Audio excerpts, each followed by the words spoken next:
काँग्रेसने जरी माघार घेतली असली तरी बिनविरोध निवडणुकीची जी परंपरा आहे ती खंडित झाल्याचं पाहायला मिळत आहे. धनंजय मुंडे यांची पत्नी ठाम असल्याचे आपल्याला पाहायला मिळत आहे, करुणा मुंडे. असं आहे की लोकशाहीमध्ये नेहमीच बिनविरोध घडेल न घडेल काही अशी शाश्वती देता येत नाही.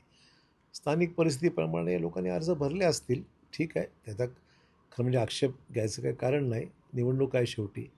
परंतु सुनेत्राताई पवार यांचा विजय निश्चित आहे आणि त्यामुळे तसं काही अडचणीचा विषय नाही आहे.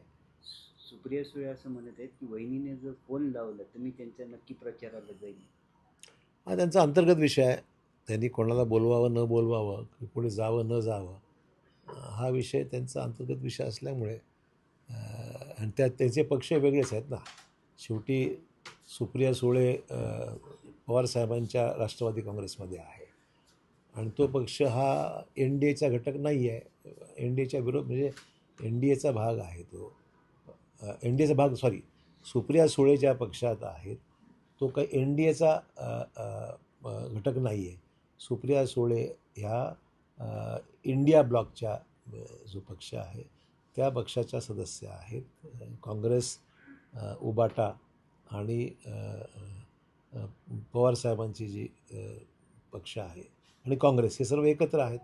त्यामुळे सुप्रिया सुळे तिकडे जायचा प्रश्न येतो की न येतो याचा निर्णय त्याने घ्यायचा आहे. अंदाज समितीचं खूप प्रेम दिसत आहे भोकर मतदारसंघावर. तिन्ही दिवस जो आहे तो भोकरलाच त्यांनी दौरा केलेला आहे. आनंदाची बाब आहे. माझं तर म्हणणं एवढंच आहे की या समितीचा निष्कर्ष लोकांसमोर यावा आणि निष्कर्षामध्ये जिकडे अनियमितता असेल त्याची कारवाई झाली पाहिजे या मताचा मी आहे. म्हणजे फक्त भोकरच नाही, तर ज्या ज्या ठिकाणी अंदाज समितीने भेटी दिलेल्या आहेत तर संपूर्ण अहवाल हा पब्लिक करावा आणि त्या अहवालाच्या आधारावर तिथे जो कोणी दोषी असेल त्या व्यक्तीवर किंवा त्या अधिकाऱ्यावर कारवाई झाली पाहिजे माझी मागणी आहे. उलट म्हणजे मी काही वृत्तपत्रामध्ये बातम्या आहे की शेवट गोड झाला, तर मी गोड शेवटच्या फेवरमध्ये नाही आहे. आणि कारण इतर लोकांनी स्टेटमेंट वेगळ्या वेगळ्या स्टेटमेंट दिल्या आहेत. अंदाज समितीच्या एका सदस्याने स्टेटमेंट दिलेलं आहे की नांदेडचे लोकप्रतिनिधी या भ्रष्टाचाराच्या गंगेमध्ये वाहत आहेत किंवा असं काहीतरी स्टेटमेंट आहे. तर माझं म्हणणं की आम्ही या मताशी सहमत नाही आहोत. आमचं म्हणणं एवढंच आहे की या समितीचा अहवाल हा लोकांपर्यंत प्रदर्शित म्हणजे सिस्टमप्रमाणे तो सभागृहाला सादर करावा लागतो, पण तो अहवाल निश्चित आम्हाला सांगावा आणि ज्या अनियमितता घडल्या असतील त्या अनियमिततेबद्दल मी सुद्धा सखोल चौकशी करेन आणि त्याच्यामध्ये जे दोषी असतील त्याच्यावर कारवाई झाली पाहिजे या मताचा मी आहे. बरं साहेब, चांगलीच वसुली झाल्याचं बोललं जाते. एकेका विभागाला 5 कोटी ते 10 कोटी रुपये मागितलेले आहे अशी चर्चा सुरू आहे. चर्चा काय होते हा विषय नाही. अधिकृत काही गोष्टी मला माहीत नसल्यामुळे मी त्याच्यावर भाष्य करणार नाही.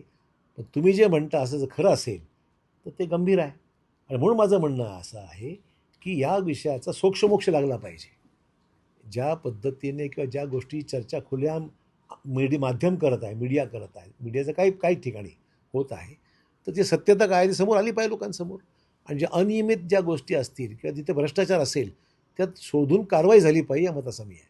शहरात जो शिवसेनेचे आमदार असताना देखील युतीचा भरमसाठ उत्साह चालू आहे. मात्र इथं दौरा न करता भोकर आणि बिलोली मतदारसंघ नाही, कुठे का होईना हा विषय सरसकट जिल्ह्यामध्ये सर्वत्रच ऐकण्यामध्ये आहे. त्यामुळे त्याच्यामध्ये भेदभाव करता येणार नाही. ज्या ज्या ठिकाणी हे घडत असेल, मतदारसंघाचा विषय नाही आहे, जिल्ह्याचा विषय आहे, ज्या ज्या ठिकाणी हे घडत असेल त्या ठिकाणी अशा पद्धतीच्या म्हणजे ज्या गोष्टी घडत आहेत त्यावर कारवाई झाली म्हणून अहवाल द्यावा त्यांनी. समितीचा अहवाल लोकांपर्यंत यावा आणि त्या अहवालाच्या आधारावर कारवाई व्हावी ही माझी भूमिका आहे. भारतीय साहित्य संमेलनानिमित्त शरद पवारांचं एक वक्तव्य आलेलं आहे. 60% लोकांची मांडणी धर्मांधाला शक्तींना बळ देणारी असल्याचं मत त्यांनी व्यक्त केलेलं आहे. पवारसाहेब हे ज्येष्ठ नेते आहेत, अनुभवी नेते आहेत.